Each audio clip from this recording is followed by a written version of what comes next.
The real story behind the name Mercedes. Did you know the world's most luxurious car brand, Mercedes, wasn't named after its inventor, but after a little girl? The year was 1900. The German automobile industry was still in its infancy, with Gottlieb Daimler and Wilhelm Maybach building fast, experimental cars under Daimler Motorengesellschaft, DMG.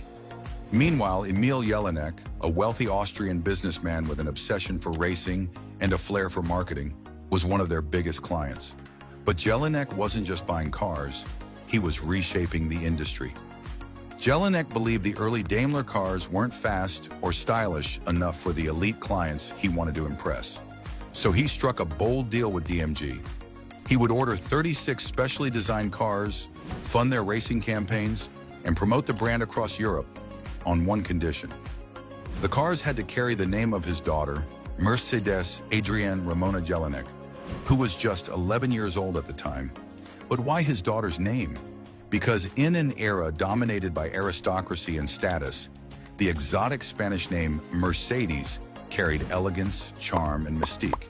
It was a marketing genius, short, memorable, and sophisticated.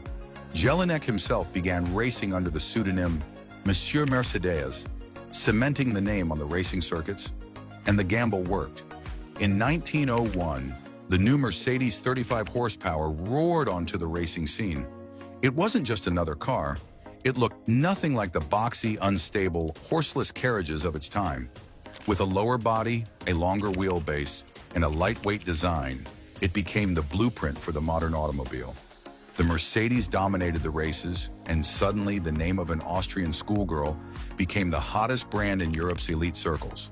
But here's where the story turns bittersweet. Mercedes Jelinek herself never touched the wheel of the car that bore her name. She lived in the shadow of her father's business empire and the global brand that immortalized her. The irony is almost cruel. The little girl became a household name not because of who she was, but because her father used her identity as a brand strategy. Meanwhile, the true pioneers, Carl Benz, the man who invented the first automobile, and Gottlieb Daimler, who advanced the engines, had to wait until 1926 for their names to be merged into Mercedes-Benz, after DMG and Benz inside joined forces. By then, the Mercedes brand had already conquered the world, and Benz was the secondary name added for historical legitimacy. So think about it. Today, when we see the Silver Star logo, we think of innovation, wealth, and status.